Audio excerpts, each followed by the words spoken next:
Digimon Storytime Stranger just announced that they sold over 1 million copies worldwide, and that is fucking low. It's low. I don't know why the fans are celebrating this. To give you some perspective, Digimon Survive sold 500,000 copies. Half a million. Like basically half of what Digimon Story sold. However, do you really think that the budget for Time Stranger is just double the budget of Digimon Survive? Digimon Survive, I'm telling you right now, Digimon Survive did not take that much money to create as compared to Time Stranger. It's probably more than double the budget. It's got to be at least triple the budget or quadruple the budget of Digimon Survive.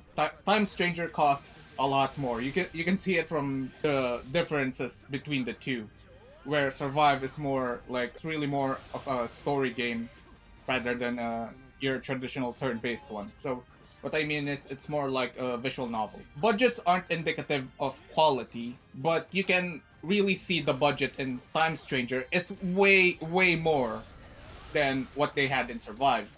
And selling just over 1 million copies worldwide when this released in Steam, other PC storefronts, PlayStation, Xbox, and it sold over 1 million copies worldwide. That's it. That's low. This is why I hate the argument. People saying that, oh, if it was sold everywhere, it would have sold more. If exclusivity didn't exist, games would sell more. This is low. 1 million. That's that's nonsense for a triple A game. That's not that's barely profitable for a triple A game. Yeah, here. Assassin's Creed Shadow sold around 4.3 million copies across all platforms. And that's an Assassin's Creed game that people hated. Digimon Storytime Stranger, if you've looked at like the videos on YouTube, like from major YouTubers, they seem to all like it. But if you watch their videos, this is something so infuriating for me that it's just so annoying. If you watch the videos of people praising Time Stranger, Digimon Story Time Stranger, they're praising it in comparison to how trash they feel like Pokemon ZA is. Like it's just good in comparison. It's how it comes off because people can't fucking let go of Pokemon and appreciate another turn-based game by itself in itself without comparisons. These YouTubers, I sincerely believe that these YouTubers, even the small ones, were just fucking grifting off of Digimon. They don't really care about Digimon. They just wanted to shit on Pokemon, and shitting on Pokemon while saying that you love Digimon at the time that Digimon just released was like the topic of the town. I've seen multiple videos about it. I've watched early reviews, and they all compare it to Pokemon. Like they can't let go. Like I'm sure there are some people who are actually like fans of anime games and actual fans of turn-based games that actually love this. I'm not talking about them. I'm talking about the bigger YouTubers and yeah, some small YouTubers as well. Subscriber count doesn't make you a good or bad person. That's a stupid that's a stupid topic, but I see it from how people react or whatever. The people saying that exclusivity hampers like the amount of copies that the game can sell because third party games like Battlefield, Call of Duty always outsells pretty much every game out there.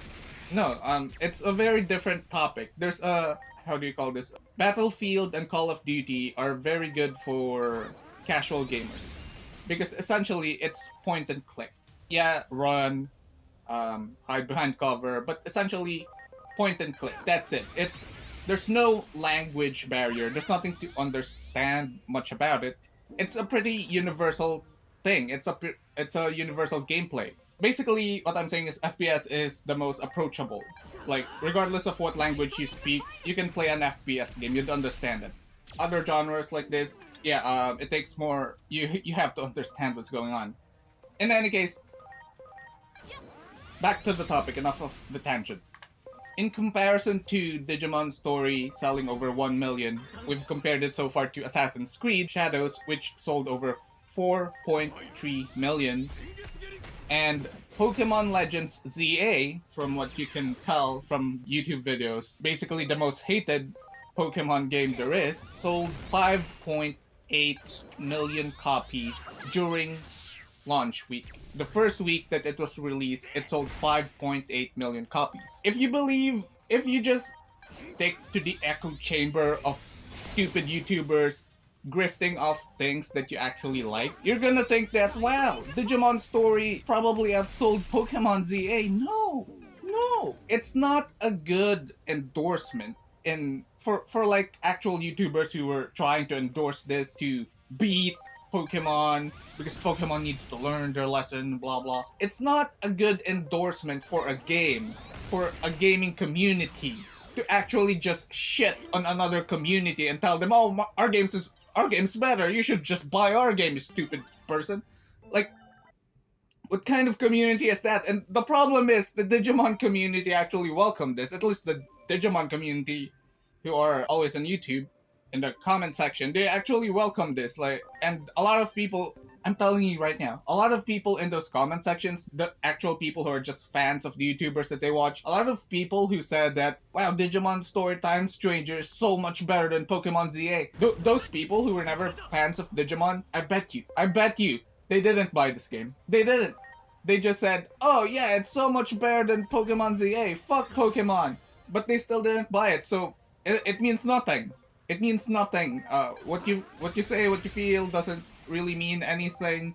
What you do matters. A lot of those people and the grifting, I believe, actually negatively affected the sales of Digimon. 1 million copies for a AAA game, for a major AAA game, is essentially foreclosure levels. Yeah, it's the thing that gets your studios shut down because the cost to revenue ratio, or cost to profit ratio, is ass. It's bad.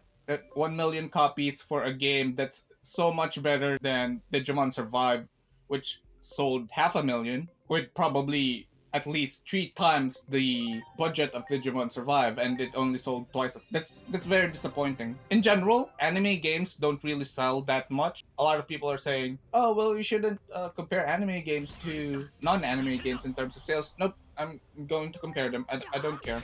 They cost as much to buy. Their price tags are pretty much the same. So yeah, I'm going to compare it, and I'm not satisfied. And I really hate the Digimon community right now because it seems, I don't know if it's been just hijacked by people who hate Pokemon, or the Digimon community has this insecurity towards the Pokemon franchise because Pokemon is way more popular. For those guys, I would just like you to know that whenever like a casual fan or a regular person steps into the community, to like forums or to the comment sections of videos trashing on Pokemon and saying how Digimon is so much better, it just feels like you're fanboying in reverse. Like you're boycotting something and promoting something in just so that you can promote something else to overshadow the thing that you hate. If something is just good in comparison to something you keep saying is trash, then that good thing isn't really good. That thing that you're promoting is just less trashy. That's how it feels. Like it's still garbage, just not as bad as the garbage that you're saying is complete garbage. If the community can't let go of its insecurity towards Pokemon merchandise, Pokemon games, then this is it. That's the best that the Digimon games will ever do. Because whenever someone hears you saying, oh, Pokemon is so trash, Digimon is so much better, you're retarded if you buy Pokemon, Digimon is for the smart people, you're just an asshat. It proves what the community is like. Pretty disgusting, if you ask me. You can say that Assassin's Creed Shadow, profit-wise, probably had a lot less profit than Time Stranger. Sure, that's true. There's no way that Time Stranger costs as much as Assassin's Creed Shadows to be created. There's no way their budgets are the same. But 4.3 million versus 1 million. 4.3 million for a game that's supposedly hated by pretty much every gamer out there versus a game that's supposedly loved by every gamer out there, and it sold 4.3 times less than the game that's completely hated. So what does that tell you?